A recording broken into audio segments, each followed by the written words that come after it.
everyone. My name's Danielle, and I'm the Deputy Communications Director at Emerge. Thank you so much for tuning into our weekly series, Emerge at Work, where we speak with women elected officials. Today, we're so excited to be joined by State Representative Angelica Rubio, who is also an Emerge New Mexico alum. A little bit about Rep. Rubio. She was born and raised in rural southeastern New Mexico and is the youngest daughter of Mexican immigrants. She grew up with a deep working knowledge of the power found in numbers, as well as a flair for making her case. She served in the legislature since 2017, and I'm so excited today to talk about her priorities for New Mexican families and workers. So thank you so much for joining us, Rep. Rubio. No, thank you, Danielle. So first, I'd love to check in with you and see how you're doing. It's been a pretty hard 13 months. Would love to know about how you're doing and how you've been sort of prioritizing self-care during this time. Yeah, thank you. So it has been rough. I think the first few days I was like, what is gonna happen? And then last night I was actually thinking about, I can't believe a whole year has already gone by. And really my self-care is riding my bike. I ride every single day, at least I try to, and I was injured the last 5 weeks. And so that was a bit of a bummer, but I'm back on my bike again. So it's been a really great thing, not only for my physical body, but for my mental health for sure. Well, that's great to hear. Yeah, getting outside is always good. I feel like being stuck inside is no good for, spiritual health, mental health, any of that. So, yeah. That's great to hear.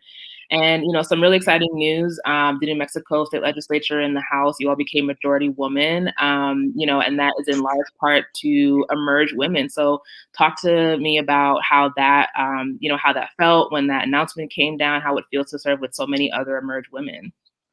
Yeah, it's exciting. I am incredibly honored to not only serve in the New Mexico State Legislature, but to be able to serve with such amazing women. I was just talking with someone earlier about just the differences between our chambers, the House of Representatives and the Senate, where the Senate, it's just kind of like this weird locker room feel that I can only imagine. And whereas in the House, I feel like there's just this different kind of energy and this just this willingness to want to do work together and figure out ways to make New Mexico better. And and I love it. It's been a really great year.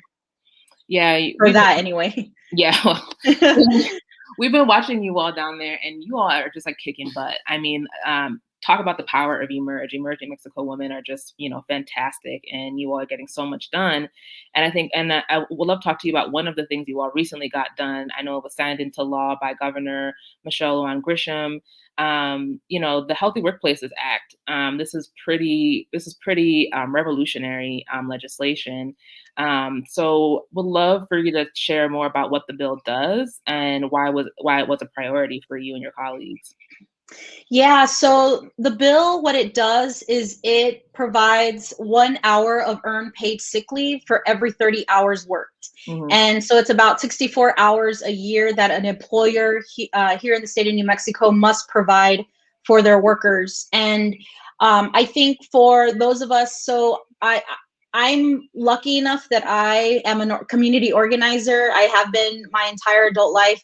And to be able to work with coalition around these issues has been probably the most, I guess, unique thing for a legislator like myself, that I really work with what the community is bringing to me. And so this was one of those bills that so many folks over the course of the last year were having to choose between a paycheck and staying home because they were sick with COVID.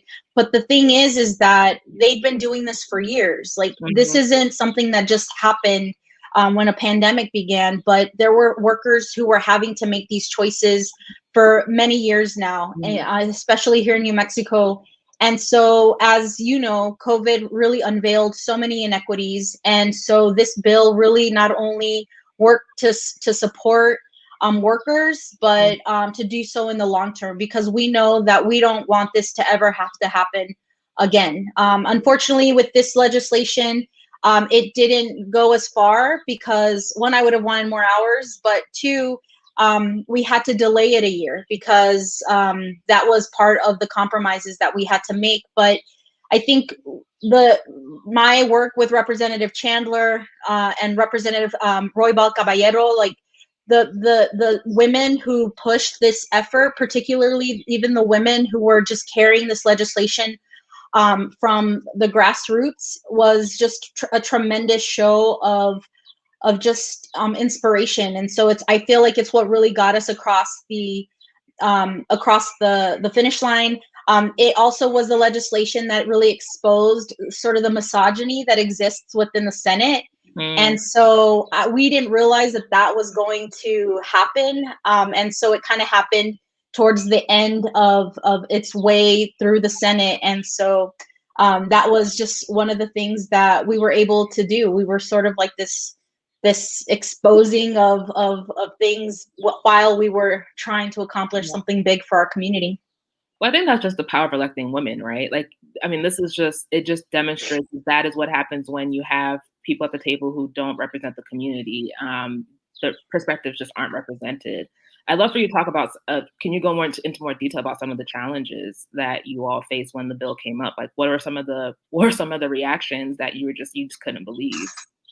Yeah, well, it's funny because my Representative Chandler and I, my co-sponsor, we were chatting about this after the governor signed it, and just the journey that it took to get here. One, we came in with two separate bills. So I had one bill that was much more progressive in what we wanted to do. And then of course there was House Bill 20, which she was working with labor on. And within the first few days of the legislative session, we were already talking about how we were going to merge both pieces of legislation. Unfortunately, even during our first committee where both bills were being heard, and we had already been talking to committee members to let them know that the bills would be merged, there was this moment within that hearing where we were accused of like catfighting, like that we needed to work things out. And so it was really a weird, like it was really gross. And so for me, it was patronizing because we were being patronized by some of the senior members of the committee, but it was also it just didn't feel right. And so that kind of like set us off into this journey of like what we were going to have to encounter over the course of the next few weeks. And that's how it started. It was us trying to do something big and bold for communities, particularly workers here around the state. And we were at the forefront of sort of like this battle that we were having to fight. We had some of our own allies just kind of not sure if this was the right move and whether or not it was the right time. And I think, as you're talking, it sort of reminded me of this ongoing conversation in the media right now about what counts as infrastructure. So I would love for you to weigh in on that conversation and to know and to hear your thoughts on like how people are redefining infrastructure, whether or not it is a gender issue and like, thinking of care, the care economy, for example, with infrastructure. So I'd love for you to weigh in on that and to hear your thoughts. Yeah, absolutely. So I recently this year was appointed to chair transportation, public works and capital improvements, which is the committee that focuses solely on, which historically has only focused on roads. Like that's really the thing that they focus on. And for me, I like I mentioned, I ride my bike. I ride my bike every year to the New Mexico State Legislative Session up in Santa Fe to connect southern New Mexico with our state capital. And I do this because I think it's important for communities to better understand their state legislature and the work that we do. And part of that is through this intersectionality that exists within our issues. Like we are not a monolithic people where we're just talking about transportation or these issues from like a one, like through tunnel vision, like everything intersects. And so for us, infrastructure, yes, absolutely incorporates, it is roads and broadband and connectivity, but it is affordable housing. It is all the things that I think are important for each and every one of us. and it's the stuff that we need to bring. It's what we as women in the legislature and other places of positions of power that we bring that don't necessarily get heard by others, because we just, our experiences are just so different. And I'd love to talk a bit more about some of the, you mentioned earlier, the impact that COVID has had on, our community. So I'd love to talk about, the power that, the power of state legislator like yourself, who are on the front lines of this sort of the battle to combat it, and the devastating impact it's had on communities, especially communities of color. So, what does recovery look like, and what are some other types of policies that you're going to be supporting and moving forward? Yeah, that's a really great question. Recovery is, I feel like it's still such a long range away because of just what we're experiencing still around the world. I mean, you hear all these stories, what's happening in India and other places, that while folks here in my community feel like COVID is over and that we're in post-COVID, that I'm trying to get folks to realize, like, there's still people who are dying because of COVID-19. And so for me, I think recovery really is, especially here in New Mexico, is working towards diversifying our economy. That is really the place where I've sort of centered myself in.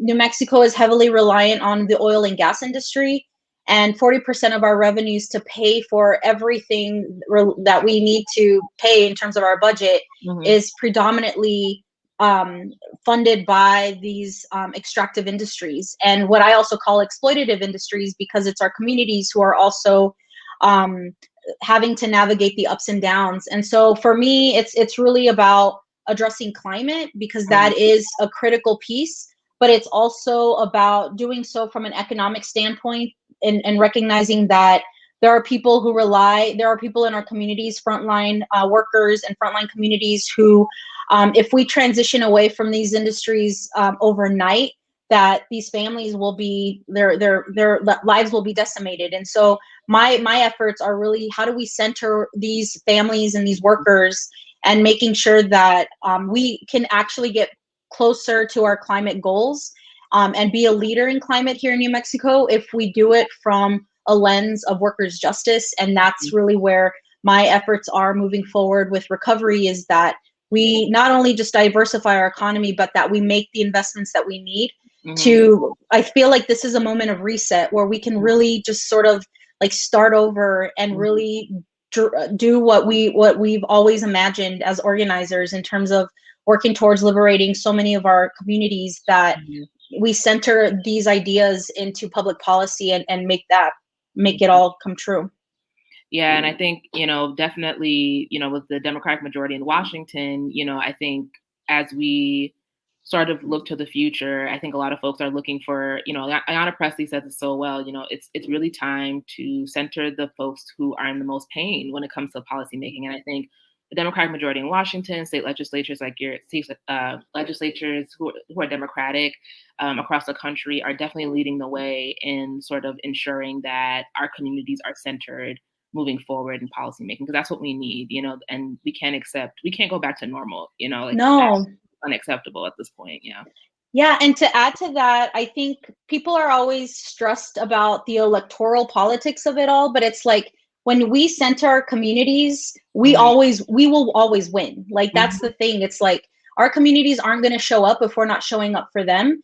And so this is our opportunity to do that. And so I think that's that is certainly the way to go. Absolutely. So I know we're running out of time, but I definitely can't let you go without asking about running for office. You went through the Emerge New Mexico program. What would you say is your best advice for women who might be considering running for office and making a difference like yourself?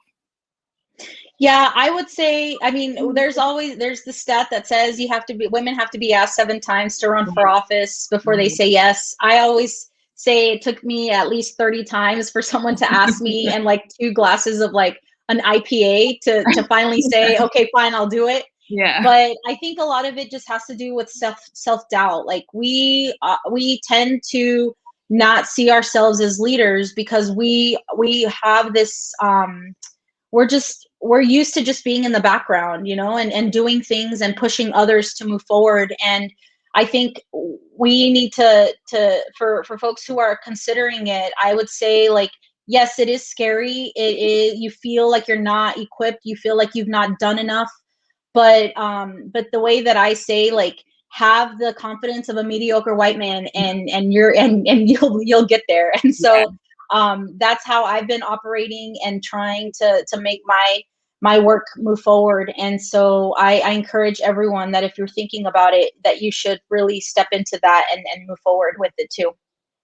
Thank you so much for that advice. I know there's tons of women watching right now who will absolutely take that advice to heart, who are maybe considering or maybe on the fence. But I think hearing your story and hear about all the great work you're getting done, like, they'll be inspired. So thank you so much. Thank you for joining us for this episode of Emerge at Work. Subscribe to our channel for updates and follow us on social media at Emerge America on Twitter, Facebook, and Instagram. Thank you so much to Representative Angelica Rubio for joining us today. And have a good one. Thank you. You too.